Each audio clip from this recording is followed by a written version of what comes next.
Olá, querido irmão, seja bem-vindo ao Pastor nosso jejum de Aloysio, 21 dias. glória a Deus, que bom. Muito obrigado pelo convite, prazer estar aqui com vocês. Forte Ah, abraço, alegria. saudade. Mas ó, você está onde? Aí parece que está de dia. Tô aqui no Pacífico, na Ilha do Havaí. Está no Havaí, que inveja, É, aleluia. estamos aqui na base da Jocum, na Que Universidade bem. das Nações, onde eles treinam os missionários. A gente está passando um tempo aqui com eles. Glória a Deus. Eu estive uma vez aí no Havaí, estive em Maui, Sim, lá na escola do Haggai. Imagino que isso, você conhece também. conheço também. Muito bom. Que legal. Aqui perto, é a próxima ilha aqui do lado. É a ilha maior, mas não é tão habitada, né? Mas é uma Isso, bênção também. Irmão, é um exatamente. grande prazer ter você, receber você, uma alegria muito grande. E já conheço você, sua família, sua igreja de muitos anos e Sim, tenho grande admiração, respeito pelo trabalho, a pastora Sara, Neuza Etioca, toda a sua família sim. e seu trabalho também, evidentemente. Mas só para Glória. deixar você situado, nós, todos os anos, nós fazemos jejum nessa época do ano. Normalmente é a época da quaresma, não somos católicos, mas fazemos jejum na quaresma. E Sim, normalmente é 21 dias. E todos os anos a gente tem um tema. Esse ano, obviamente, em função da pandemia, muitas igrejas estão orando, estão jejuando, nós também estamos fazendo isso. Estamos hoje no nosso 13º dia de um jejum de 21 dias. E nós sempre colocamos um tema. E o tema desse ano é 21 dias para liberar a fé. Eu criei, uau, por isso falei. Nós temos amém. ministrado fé na vida dos irmãos, porque nesse tempo de pandemia a gente percebe que o medo é o grande inimigo, não é? Na palavra de Deus, nem sempre o oposto de fé é incredulidade. Muitas vezes o Uhum. oposto de fé é medo, medo Ex- mesmo. Então, como as pessoas têm medo de ficar doente, medo de perder o emprego, É, medo de é, falir, medo de todas as coisas, né? Há um verdadeiro pânico acontecendo. Nós estamos ministrando fé, tem sido dias de muita graça, muita vida de Deus, muita edificação. E todos os incrível. dias nós convidamos alguém para estar conosco, compartilhando desse tema e também, claro, falando do seu próprio ministério, do que Deus tem feito Sim, através da igreja. E já esteve conosco já, hoje é o 13º dia, né? 12 irmãos, na verdade uau, 11 irmãos e uma irmã. Só uma irmã, por enquanto, esteve conosco. E, então, nós convidamos você, queremos ouvir de você a sua percepção profética desse tempo, né? O que Deus tem colocado no seu coração e uma palavra de fé e encorajamento para os nossos irmãos. Mas antes de mais nada, eu acho que é bom você se apresentar, dizer um sim, pouquinho o seu respeito, o seu ministério, para que os irmãos aqui em Goiânia possam conhecê-lo. amém. Bom, pastor, primeiramente é uma alegria poder estar aqui. Recebi o convite com muita honra e a gente se conhece, né? O senhor me conhece quando eu era criança, literalmente, né? Acho É que foi verdade. 8 anos de idade, foi quando eu estive com vocês. Foi, na verdade, minha primeira viagem de avião, por isso que eu não esqueço. Eu Foi a tinha primeira viagem. Foi minha Aleluia. primeira viagem de avião, eu tinha 8 anos de idade. Minha mãe falou assim: Olha, eu tô indo para estar com os irmãos lá em Goiânia, eu vou levar você. E foi uma. Eu tenho vagas memórias, mas eu lembro. E depois a gente se reconectou um pouco mais tarde, eu já estava no final da minha adolescência. Foi um tempo Aham. muito bom. A gente tem em comum porque eu estava começando a faculdade de psicologia. O senhor já é psicólogo, né? Já era psicólogo na época também. E então foi muito legal. Mas, pastor, é uma honra minha poder estar aqui. A gente, que nem o senhor já disse, a gente já se conhece um tempo. Na verdade, eu quis estudar psicologia porque eu tinha algo no meu coração que eu queria ajudar pessoas, né? Eu pensava, para ser bem sincero contigo, eu tinha um pouco de trauma de igreja. Eu sou filho de pastor, eu sou neto de pastor, sobrinho de pastor. Cresci na igreja, meus avós vieram como missionários do Japão ao Brasil para plantar igrejas metodista livre. E eu me deparei crescendo com todos os bastidores de igreja que nem sempre são os melhores. Afinal de contas, todos nós somos carne e osso, né? Então a gente, adolescente, criança, eu não conseguia discernir isso, fazer essa diferenciação. E eu punha tudo no mesmo balde e falava, cara, eu quero servir a Deus, mas eu não quero estar dentro da igreja. Então eu lembro que eu fui fazer, falei, eu quero fazer psicologia, vou ajudar as pessoas com a minha profissão. E eu lembro que na faculdade, infelizmente, eu tive um momento de esfriamento na minha fé. E nesse momento de esfriamento da minha fé, eu vejo assim, né? As pessoas perguntam, Theo, por que é que você se desviou? Eu falo para as pessoas, eu não me desviei porque eu estava louco para pecar. Eu me desviei porque eu me encontrei num lugar onde eu estava entediado. Literalmente, eu estava entediado. E no tédio, o mundo parece algo atraente, algo que tem adrenalina. E então, para mim, sem eu perceber, eu estava já no mundo. E o Senhor me resgatou de uma maneira sobrenatural dentro de uma balada. Eu fui fazer faculdade nos Estados Unidos, eu estava numa balada lá na Flórida, doido. O Senhor, de uma maneira soberana, me pegou. E quando eu fiquei sóbrio na hora, debaixo da convicção do Espírito Santo, e quando eu tenho esse encontro, eu saio daquele lugar. E quando eu saí daquele lugar, eu pisei o pé para fora da do lugar da boate, para dentro da calçada, e eu escutei uma voz. As pessoas me perguntam, como assim que você escutou uma voz? Eu não sei se isso existe, mas eu falo, era tão forte que parecia audível. Mas ela Então, não existe. era audível, porque eu não escutei aqui, eu escutei aqui, sabe? É. Então eu falava assim, é uma voz audível internamente, é a maneira que eu consigo descrever. E a voz só me falou assim, YWAM, que é Jocum em inglês. Agora, eu nunca tinha escutado falar de Jocum. Então, Ok. eu falei, e eu sabia que era escrito no inglês YWAM. Eu tinha aquela imagem e aquela voz. Eu saí correndo e eu tava na casa na casa de uns amigos. E eu falei, cara, eu abandonei aqueles meus amigos. Falei assim, ó, cara, eu tenho que ir embora. Depois a gente conversa. O pessoal continuou lá na festa. Eu falei, eu vou ter que ir embora. Peguei e fui embora. E 3 horas depois desse encontro, eu tô na frente da internet pesquisando o que é esse negócio que eu escutei.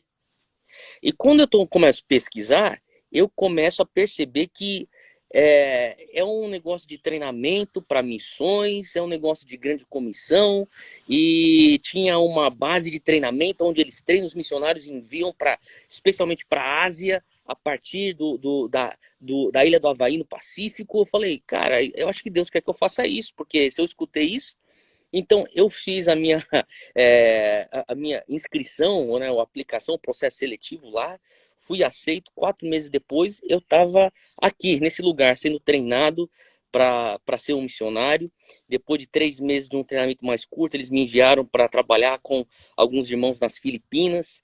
E de lá uma coisa foi puxando, depois foi Índia, Egito, e eu me apaixonei por essa coisa do estilo de vida de missões.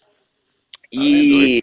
E daí eu lembro que eu estava num lugar onde o Senhor começou a falar comigo sobre transição, o que me levou para depois trabalhar numa igreja que é onde é o meu pai espiritual, o Dr. Kingsley Fletcher, que o senhor também conhece. Sim, Ele claro. é pastor sênior e ele me chamou e falou, olha, eu preciso de pastores de jovens. E ele me chamou e eu fiquei servindo ele, viajando também nas ministrações junto com ele, como um aprendiz, né? Um servo para aprender mesmo, né? E eu falo para as pessoas, tudo que eu conheço de cristianismo, eu aprendi da minha mãe.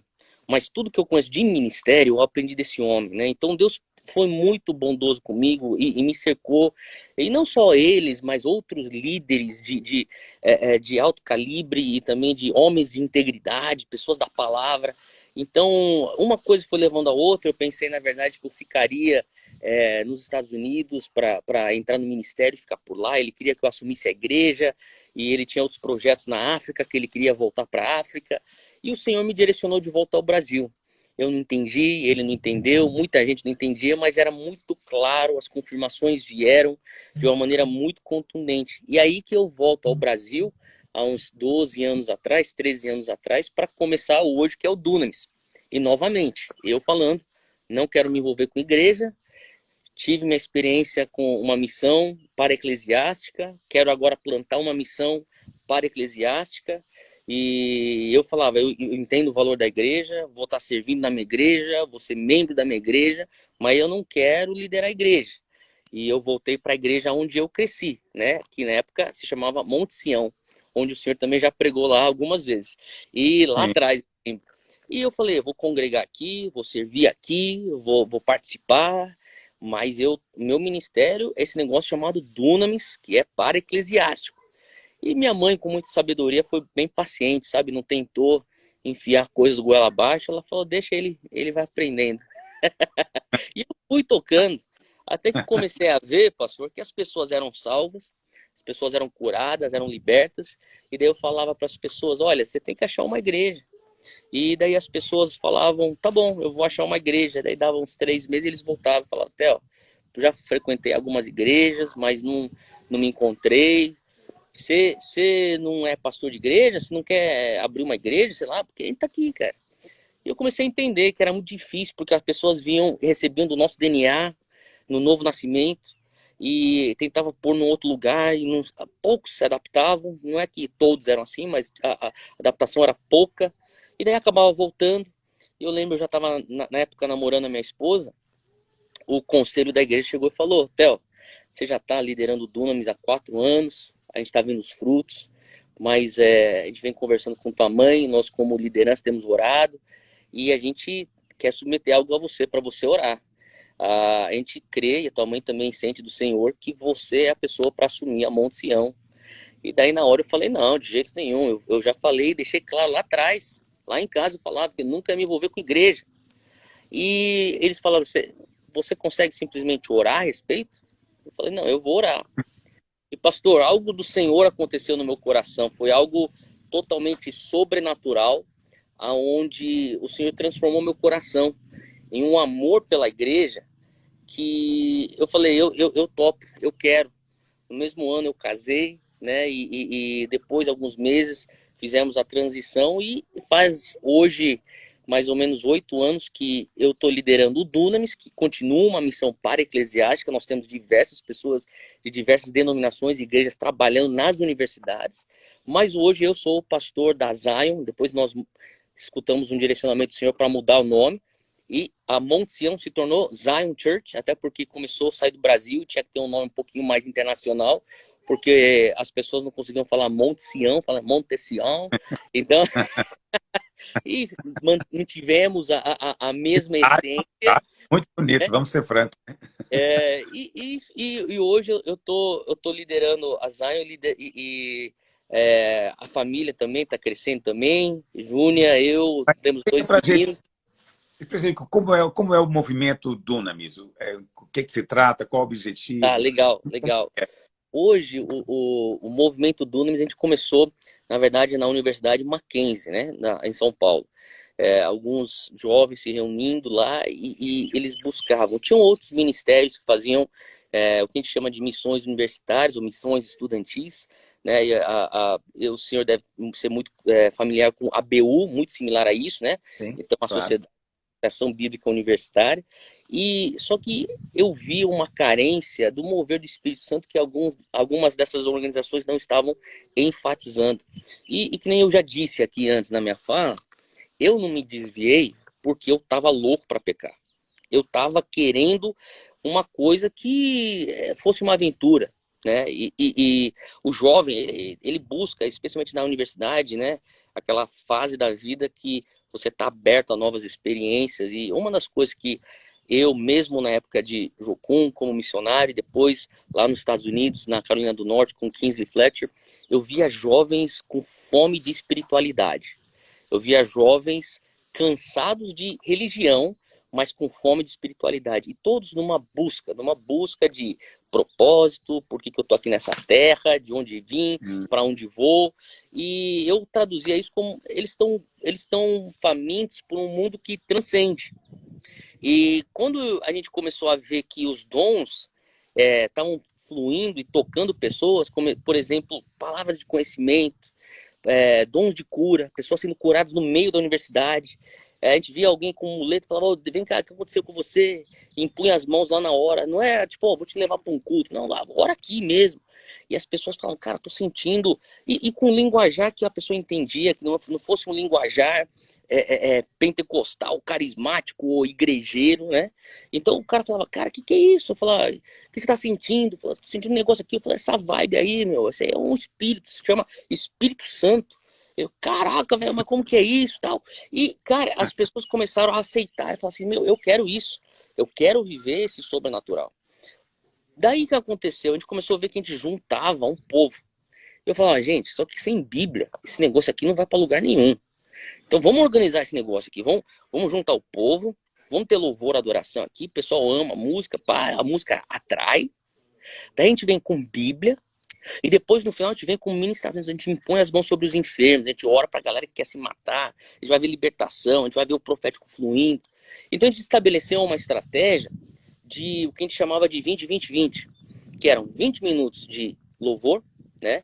20 minutos de palavra, e a gente forçava o pessoal, você tem que abrir Bíblia, você tem que ler as escrituras. E depois 20 minutos de ministração. E não vamos fazer esse tipo de ministração tão comportadinha. Se for da vontade de Deus, Deus quer te tocar hoje. Não, é da vontade de Deus, Ele vai te tocar hoje. Se põe num lugar aonde você arrisca, senão Deus não vai honrar esse cristianismo seguro. Ele tá atrás daqueles que vão estar com fé. Então, por isso que me atrai também muito a esse tema dessa live. E a gente começou a ver que o negócio começou a se espalhar. Hoje a gente está em 400 universidades, né? Obviamente, com a pandemia, a gente teve que se readequar, né? Mas nós temos... E é uma coisa assim, hoje o movimento Dunamis, por si só, ele atrai o jovem universitário, eu treino o jovem universitário e eu lanço ele para rodar o ministério lá.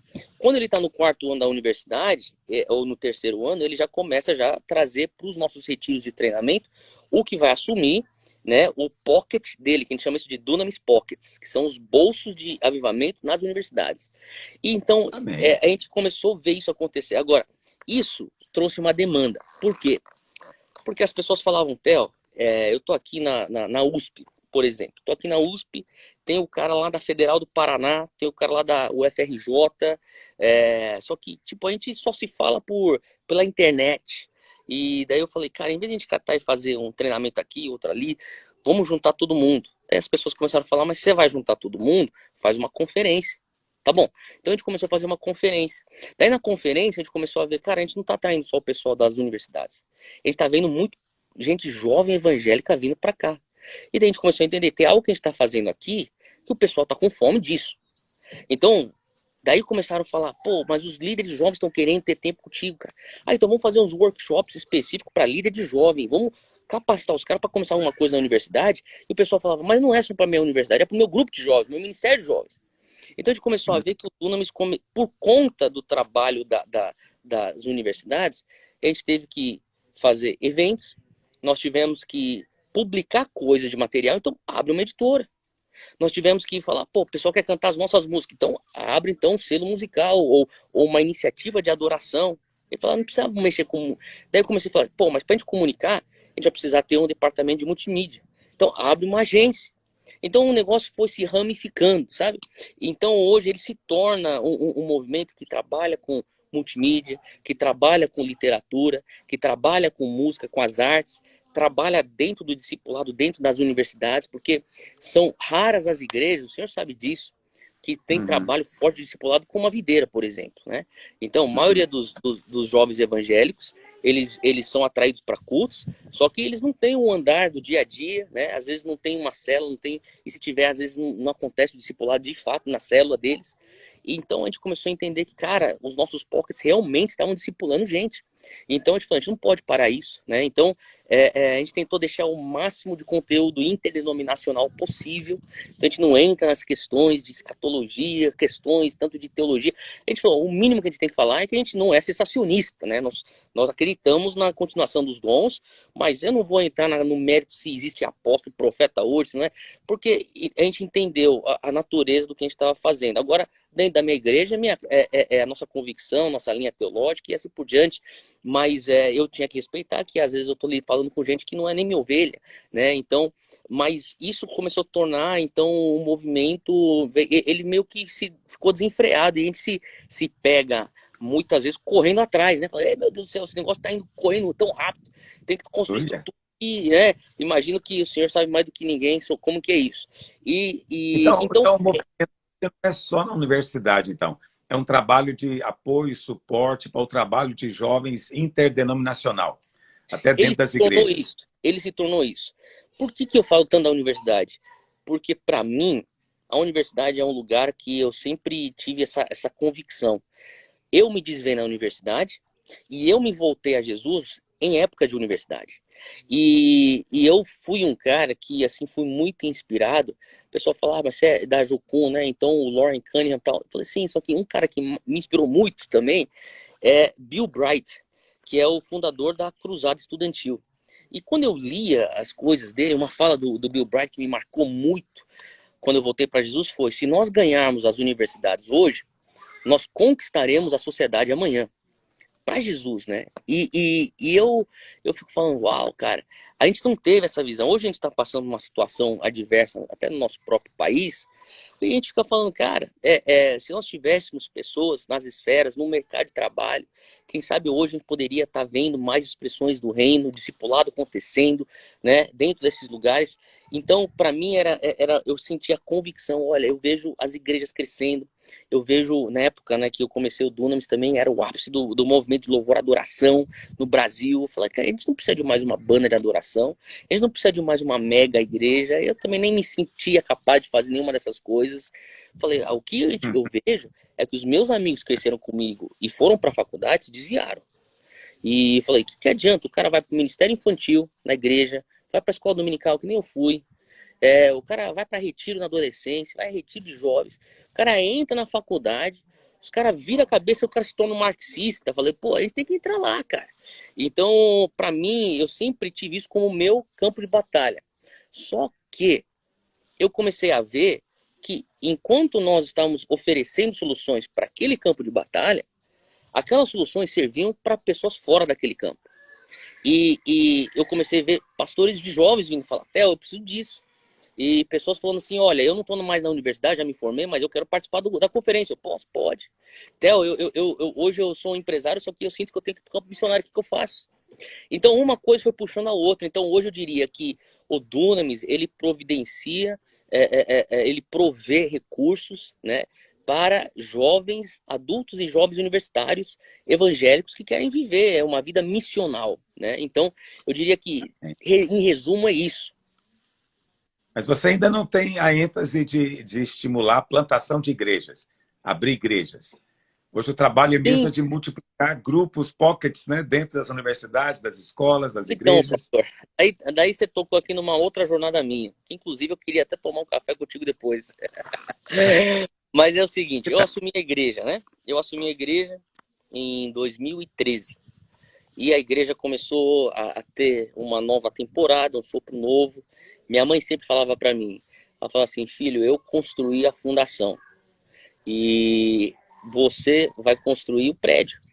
Então tem muita coisa que está aqui que ninguém vê. Na rua, o cara passa na rua, o cara não vê a fundação do prédio, ele vê do térreo para cima. E ele falou assim, o Senhor te chamou para você construir do térreo para cima. Eu fiz a minha parte. Eu não seria essa pastora de multidões, mas eu consegui pôr as fundações e levantar as pessoas que seriam das multidões. Os pais, as pessoas que vão atrair pessoas, né? Então, eu falei, amém, amém. Então a gente foi vendo a igreja crescer, a gente foi vendo a igreja, o prédio ficar pequeno, daí a gente abria mais culto, e mais culto, e mais culto, pega outro campus, outro ali, e daí começaram a chegar, planta uma Zion aqui, na época Monte Sião, planta uma Monte Sião aqui, ali, ali, e eu falei, não, não, não, eu não me sinto que eu sou chamado para plantar igrejas, eu tô aqui. E eu comecei a entender que tinha certas coisas que se tornaram inevitáveis. Numa época, eu falava, eu não vou sair plantando igrejas. Hoje nós já estamos com plantações de igreja, né, fora de São Paulo. Em São Paulo, somos em mais do que algumas localidades lá já em São Paulo, fora do Brasil também. Então, quer dizer, eu fui sendo que nem, mais uma vez, eu me via sendo puxado por um movimento, sabe? Então, hoje... Você é um semeador, você saiu semeando. É Isso, inevitável. À medida que você semeia, vai germinar, vai frutificar. Isso não está no exato. controle do semeador. Na É, verdade, é a verdadeira semeadura, é totalmente fora do controle. Exato. Então, hoje, a gente, sim, nós plantamos igrejas, nós não diria que essa é a nossa... eu não posso nem dizer que é uma ênfase ou não é uma ênfase, eu acho que é uma coisa natural que acontece, que vem acontecendo. Sempre estou buscando, né, assim, nessa jornada de buscar aprender melhor como fazer, de uma maneira que a gente consiga preservar a nossa essência, né? Eu acho assim, converso também com pessoas que têm plantado muitas igrejas aí, e tento pegar, aprender e ter receber a sabedoria dos outros, né? E por isso que eu falei, quem sabe aí a gente consiga conversar, porque eu vejo hoje também, as pessoas falam, Theo, mas o que adianta, né? Assim, a gente tem tanta igreja e o Brasil não é transformado, mas eu acho que o Senhor está levantando uma geração que está andando pelos caminhos que foram pavimentados da geração antiga. E às vezes a gente tem a tendência de jogar o bebê com a fralda suja, né? Tem que jogar fora a fralda. Então, quer dizer, a gente tem que entender que os tempos mudaram. A igreja ela vai ter que continuar sendo, ela sempre vai ser, né, a embaixada do reino aqui na Terra. Mas eu vejo assim que a nova geração busca uma igreja que vai além das quatro paredes, que fala em relação àquilo que ele está estudando, dos conflitos que ele tem na praça pública, aquilo que acontece no mercado de trabalho. E então, assim, como que a gente mantém isso, né, fluindo, mas sendo relevante, sendo pessoas que não perdem a essência, não se perder numa estrutura de uma das coisas que eu nunca queria, pastor, eu falava, eu não quero ser aquele cara que faz linha de fabricação, entendeu? Pá, pá, pá, Uma pá, linha de... entendeu? Então eu falava assim, cara, eu prefiro ir um pouquinho mais lento. Eu sou uma pessoa que até, assim, sendo bem sincero contigo, isso não é demagogia não, sendo bem sincero. Mas eu fico pensando, Deus, eu sou muito consciente das minhas limitações como pastor, né? Então, às vezes, para mim era mais fácil ficar no mundo para-eclesiástico, né? Então, para mim era mais fácil, porque aquilo lá era uma coisa que eu sentia mais natural lá, era meu habitat mais natural. Mas eu tenho convicção, o Senhor me chamou para liderar uma igreja. E hoje, liderando uma igreja, eu tô falando, Deus, eu preciso da tua graça. Aonde a minha fraqueza está latente, pela tua graça, estou vendo o teu poder se aperfeiçoar. Então, eu entendo que sim, nós plantamos igreja, nós vamos melhorar nisso, só que ao mesmo tempo eu tenho zelado, falo assim, cara, eu falo para o nosso povo, a gente tem que zelar para fazer uma igreja que é relevante, que fala para o cara que está lá fora. Né? O que eu não quero, o que eu morro de medo é a gente se tornar um gueto, uma subcultura, quando nós somos chamados a se tornar, temos uma contracultura. Esse risco não existe para você, não. Olha, eu vou te dizer É uma isso. coisa. Quando você é pastor, nessa condição que você se encontra, você está destinado ao sucesso, está destinado a frutificar, porque você admite que não pode, admite que não tem. E quando você foi comissionado para fazer uma coisa que está além da sua força, você entra na esfera da graça, do favor, do poder de Deus, do dinamis. Então, Amém. Sábio. Agora, hoje, talvez você está falando que está indo devagar, mas é só o início do processo que é devagar, depois ele ganha proporções geométricas. Porque Amém, hoje recebo. você está pensando no crescimento da igreja local. Então, pense como uma árvore. Então, é muito bom quando a árvore cresce. Nós queremos que aquela igreja local, que a árvore, cresça. Mas você sabe, o verdadeiro fruto da árvore não é o crescimento dela, mas é ela gerar outra árvore. Então, os Exato. frutos dela manifestar quando outras pequenas árvores partirem dela. Então, isso no primeiro momento é uma que vai gerar duas, mas depois duas que vai gerar mais quatro e assim Uau. por diante. Então, vai ter um momento em que a velocidade vai ser de fato incontrolável. Mas você tocou Amém. num tópico que as pessoas, você sabe, eu fiz uma enquete aqui hoje, né, no meu perfil para perguntar para os irmãos o que eles querem que eu pergunte para você. E a pergunta mais mencionada aqui, eu acho que é importante, eu acho que o contexto tem a ver, é a respeito dessa visão dos 7 montes. Como é que isso define o seu ministério? Como é que você define essa visão? Eu ouvi muito essa visão de um pastor chamado Larry Crider, não sei se você o conheceu, Sim. que definia isso. Também sei que o Miles Monroe falou muito sobre isso, até o Kingsley Fletcher menciona isso. Mas como é que Sim. você define essa visão dos 7 montes? Bom, pastor, eu acho que assim, na verdade, eu vejo os sete montes, tem muitas vertentes disso, né? E tem muita coisa aí fora que falam em nome dos sete montes que eu falo, cara, isso aí eu não compactuo com isso. Me soa um dominianismo, né? Ah, Agora, uma coisa que eu falo para as pessoas, né? Eu tento ficar longe da palavra monte. Porque quando a gente fala a palavra Ah, monte, ela traz uma conotação de alguém num topo e alguém na base. E só aí você já tem um conceito de um opressor e um oprimido, o opresso, né? E eu acho isso perigoso porque leva a uma coisa que, por exemplo, eu tenho participado de algumas conversas por aqui, e especialmente depois das eleições norte-americanas, onde o Trump perdeu, e muita gente falou em nome daquilo que seria, dizem, né, em nome de Deus, que o Trump seria eleito, que era Deus que falou, né, e obviamente eles estavam errados.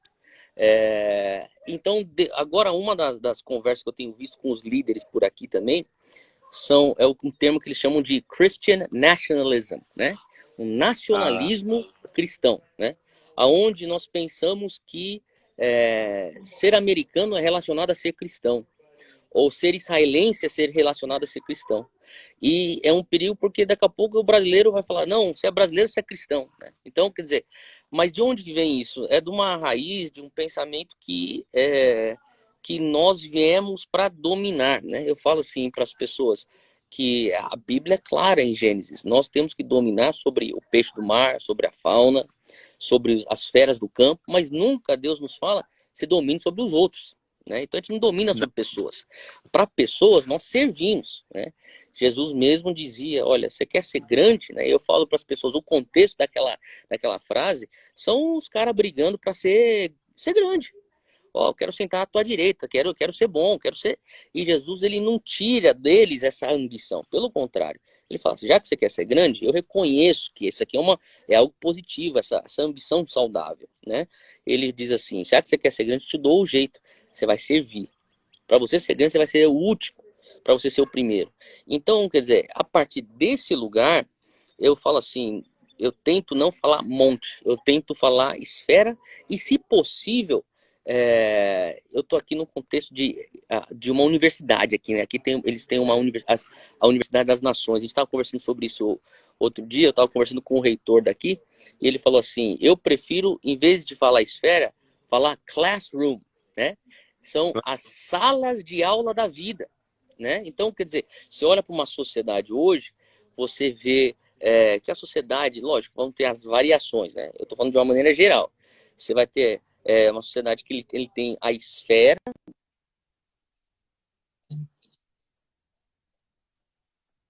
dos negócios, do mundo empresarial, que envolve ciências e tecnologia. Você tem aí a esfera da educação, a esfera da família, a esfera da comunicação, né? E a esfera da celebração, que envolve artes, envolve entretenimento, envolve o mundo atlético, né? Os esportes, né? Que são celebrações. Então, a ideia é você cumprir a grande comissão fazendo discípulos de nações, fazendo discípulos de pessoas, ou do etnos, né, como está no Otnias, no original, e nós vemos que a Bíblia fala só, né, ela fala como nós devemos educar os nossos filhos, ela fala sobre as artes e entretenimento, ela fala sobre política, né, a gente vê até lá em Deuteronômio, Moisés recebendo essa planta, né, eu falo que um dos versículos que eu mencionei recentemente para alguém aqui, foi Isaías 33:22, que ele fala que Deus é o meu juiz, o meu legislador e o meu rei. Só aí você já começa a ver os três poderes de uma política, né?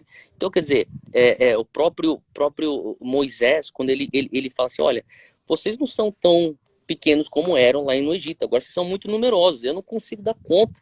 Então eu vou ter que pôr uns juízes sobre vocês. Só que quando vocês forem escolher seus juízes, vocês escolhem pessoas sábias, com entendimento, né? Pessoas que têm conhecimento. Então, quer dizer, ele já está falando sobre democracia e ele já está falando assim, olha, vocês vão escolher. esses juízes e que venha a ser representativo de cada tribo.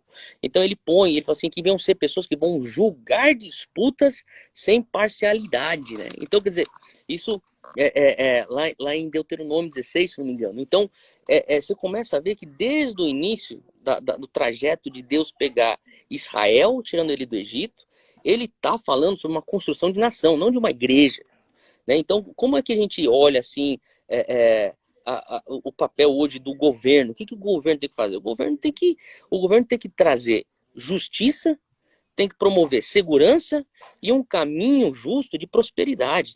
O governo não tem que ficar educando ninguém. O governo não tem que ficar educando meus filhos. Quem tem que educar meus filhos de acordo com a Bíblia sou eu, né? O governo tem que cuidar de pobre. Quem tem que cuidar de pobre, de acordo com a Bíblia, é a igreja. Então, quer dizer, nada mais não é, eu quero levantar um futuro empresário para a área de governo, de business, eu quero levantar o futuro presidente do Brasil na área do governo, eu quero levantar o reitor da USP na área da educação, eu quero levantar o cara que vai ser o chefe de Hollywood na área de entretenimento, para nós dominarmos e enfiar teocracia goela abaixo. Não, não é isso. É entender que nós viemos como um sal da terra e luz do mundo, como fermento, que é aquela pitadinha pequena, que é a levé do pão, a gente vem servindo, mas a gente entende que a Bíblia tem resposta para tudo. Ela tem resposta para a maneira como você faz negócio, como você educa, como você faz família. Então, é essa a visão. Eu diria que é muito mais em relação a uma semântica. Existe um grupo no Brasil, você faz parte de um grupo que pensa nessa direção, que trabalha nessa direção? Existe algum grupo no Brasil com essa visão, que tem um projeto político?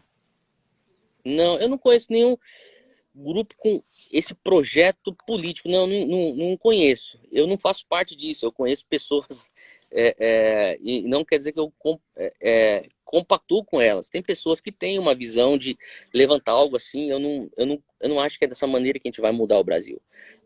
E não acho que é dessa maneira que a gente glorifica o Senhor. Mas respeito, porque eu acho que no fundo todo mundo está querendo fazer algo para o reino. Agora, em relação a essa questão da teologia, eu acho que assim, eu acho que muito foi aqui no Brasil que tem sobre as 7 montanhas, foi influenciado por ensinamentos de Peter Wagner, né? E hoje Peter Wagner não é mais vivo, né? Já faz um tempo, mas eu fico pegando as coisas que ele escrevia lá atrás sobre isso, e eu fico vendo as pessoas repetindo isso, inclusive alguns aqui no Brasil, eu fico achando um pouco, eu vejo uma discrepância nisso. Eu não acho que era exatamente isso que eles estavam falando lá atrás, né? Peter Wagner, que é conhecido como uma pessoa que começou, né, o que eles chamam do New Apostolic Reformation, né? A nova reforma apostólica. Agora, se você me perguntar, você acredita que existem apóstolos hoje? Eu acredito. Você acredita que existem profetas hoje? Eu acredito. Agora, eu não acredito na maneira como tudo foi feito com o NAF. Eu não acho que foi da melhor maneira. Mas daí eu também, quem sou eu para ficar julgando os outros? Eu falando, cara, alguém tem que errar para eu saber como não fazer da próxima vez que eu fizer, né? Então, quer dizer, é aquela coisa. Eu entendi. Quando eu sou jovem, eu olho para o mais velho e eu critico. Agora eu tenho 2 filhos e minha esposa está grávida. Então, quer dizer, daqui a pouco seremos 3. Então, eu fico pensando, um dia esses moleques vão olhar para mim e falar, pai, você tá falando tudo errado, cara. Não é assim. Mas daí eu vou falar para eles, na verdade, a tua avó fez e eu fiz melhor. E você vai ter que fazer melhor. Então, quer dizer, é uma coisa que você vem de geração para geração. Então, eu vejo muita coisa que eu lia do Peter Wagner lá atrás, na época que ele estava na Fuller, influenciado por George Ladd. Eu falo, cara, eu vejo isso aqui, eu acho isso aqui muito, muito legal. Agora, John Wimber também, fundador da Vineyard, e eles acreditavam nisso, né? Só que aí eu pego as aplicações. Eu acho que na parte da teoria, eu diria que, assim, eu acho que é muito bíblico. Agora, na parte da aplicação, daí eu falaria, eu prefiro me ater a servir, a vir por baixo, fazer do jeito de Jesus. E eu acho que o Brasil hoje está vivendo um momento onde uma conversa de 7 montes, automaticamente ela se torna política. E não é não é esse coração de Jesus quando ele fala, vai discipular as nações. E não é esse coração do Senhor quando ele inspira homens a escreverem, desde Moisés, como que uma nação deveria ser construída nos princípios bíblicos. É porque a gente não vê, na verdade, o Senhor Jesus falando de mudança revolucionária, nem os apóstolos falando de mudança do império, né, que o Império Romano seria mudado. O que você vê nos evangelhos é a mudança de pessoas, é a transformação de vidas. A ordem do Senhor me parece muito clara, é de ir e fazer discípulos, né, de pregar o evangelho. E em fazendo isso, obviamente, produzir essa mudança. No primeiro momento parece que não tem velocidade, mas isso pode ser uma avalanche de transformação no planeta. O que Com acontece às certeza. vezes com essa visão de sete montes hoje é porque a política, não só no Brasil, mas principalmente no Brasil e nos Estados Unidos, está muito, muito polarizada. Os evangélicos, em peso, em massa, né, se posicionaram no espectro, de um lado. E agora, qualquer coisa que você fala é filtrado a partir disso. E isso gera também resistência do resto da sociedade. Então, é um momento difícil. Mas eu volto para a sua palavra no começo, né? Se nós tivermos a visão de colocar pessoas para servirem e para dominarem, eu acho que vamos atingir a meta. Eu acho que nós temos juízes evangélicos que estão servindo, temos advogados, temos artistas, temos atletas que estão servindo, eles estão ali testemunhando, estão falando do Senhor, e isso não é hoje. Em outras áreas tem gente fazendo um trabalho extraordinário no meio da escola pública, no meio há um movimento grande hoje tentando fazer algo nesse sentido, que é muito bonito, mas não é necessariamente político, eu diria, sacerdotal, é uma coisa por um chamado, é vocacional, é algo muito precioso que está acontecendo. Mas eu entendo você quando você fala de alguns que colocam também essa visão dentro de uma percepção do Apocalipse, né? Então são amilenaristas e eles não creem realmente na coisa literal. Então eles pensam que realmente a igreja é que vai estabelecer o reino aqui na Terra. O meu receio dessa visão teológica é só porque isso já aconteceu no passado, né? A Igreja Sim, Católica dominou por 1000 anos, já houve um sim. reino no passado e não foi legal, não foi bom. Não foi bom para ninguém, nem para a própria igreja. Então, eu sou um pouco assim, reticente com relação a isso, ainda que há, sim, com certeza, alguma base bíblica para fazer esse tipo de afirmação. Né? Mas, falando, nosso tempo é tão curto, já está acabando o nosso tempo, uma conversa tão gostosa, ouvir você falando, é uma grande bênção. Mas, só de curiosidade, né, para falar uma coisa um pouco pessoal, você está no Havaí, você está fazendo o quê? Você está estudando? Você não está estudando. O que você está fazendo? Férias? Eu estou estudando, pastor. Eu tô estudando, estou dando Tá aula. estudando?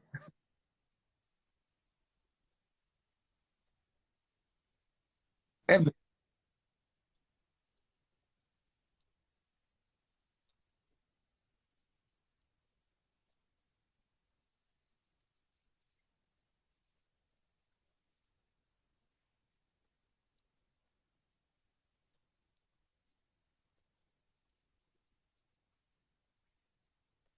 ale- Ir para fora, receber de outras pessoas, poder também que me ajudam também a me situar.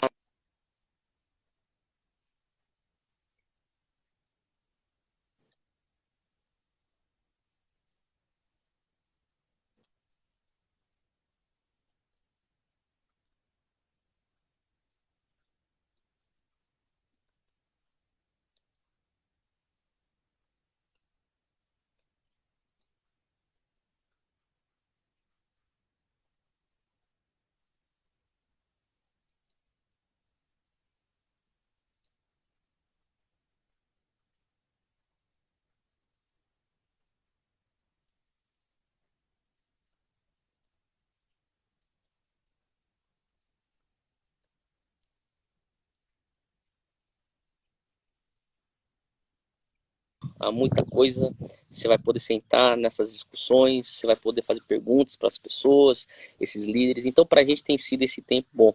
E, além do mais, eu também continuo num estudo online, né? Então, E de vez em quando eles me puxam para cá ou para lá para dar uma aula aqui e ali, porque aqui roda uma universidade, né? A Universidade das Nações é aqui. Então eu tô Ah, bem. aqui, tem sido um tempo muito bom.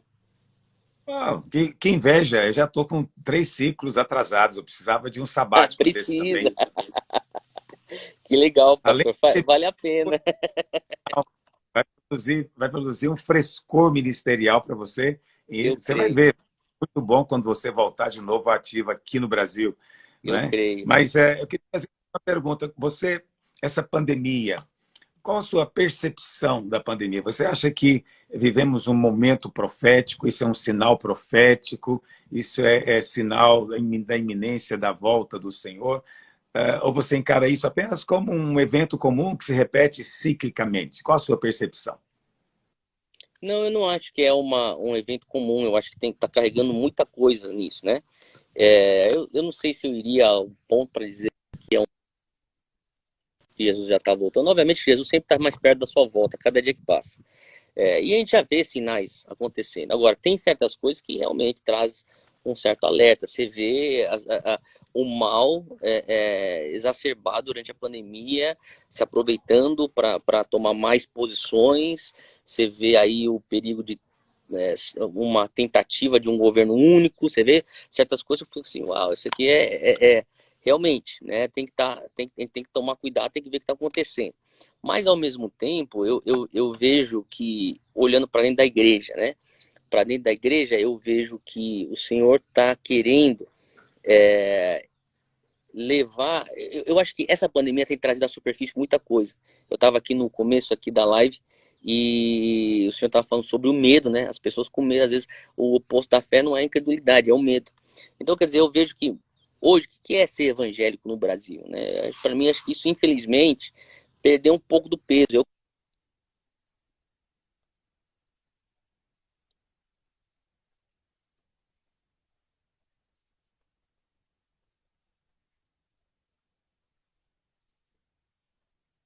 Era uma coisa assim muito pura, muito linda, mas era muito pequeno. Hoje você começa a ver os ajuntamentos, você pega um da Seine, por exemplo, é muito maior. Só que eu fico perguntando, será que tem a mesma eficiência? Né? Então eu pergunto, não estou querendo minimizar o que aconteceu, não é isso.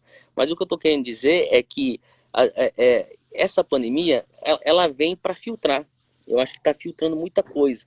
Obviamente, meu coração se compadece com quem está sofrendo. A gente teve pessoas na nossa igreja também sofrendo.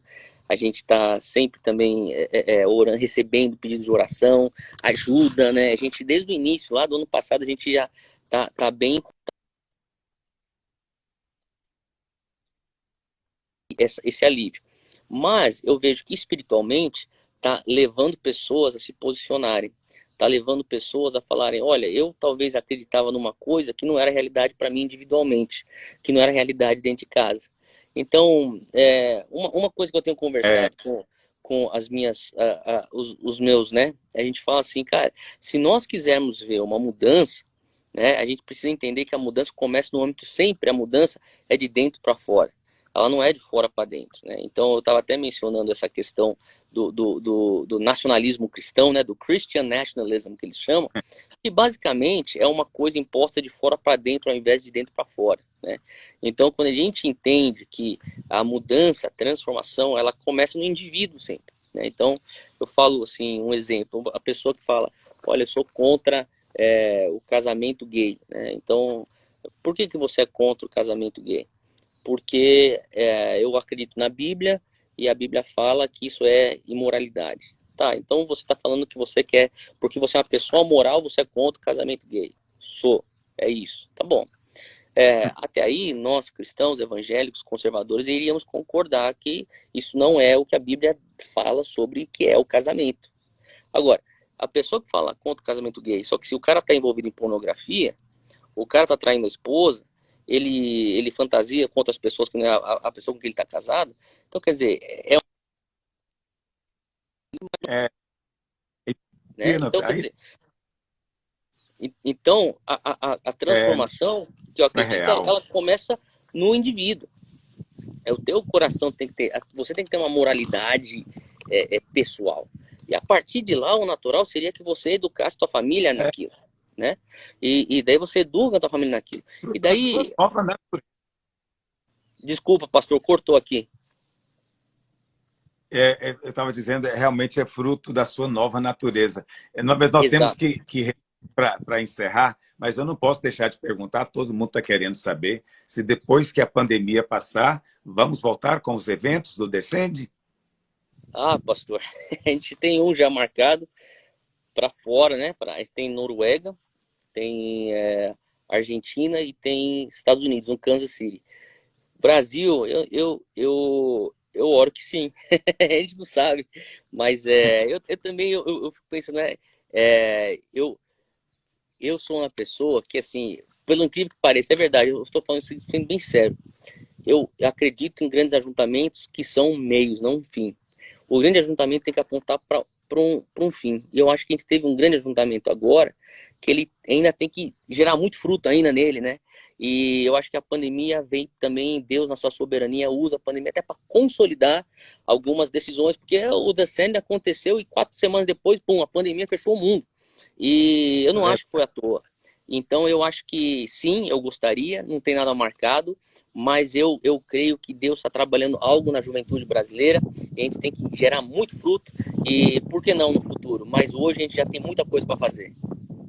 Amém. Hotel Hayashi, quero te agradecer muito, irmão, pela honra. Me senti abençoado com a sua palavra hoje. Foi uma ministração, na verdade, né?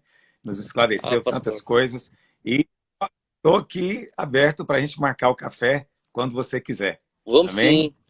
Pastora Luiz, um forte abraço. Para mim foi uma honra. Obrigado pelo teu tempo e pelo convite também. Um abraço para todo mundo que está aí. Feijão. Amém. Amém. Um abraço. Fica na paz. O senhor também.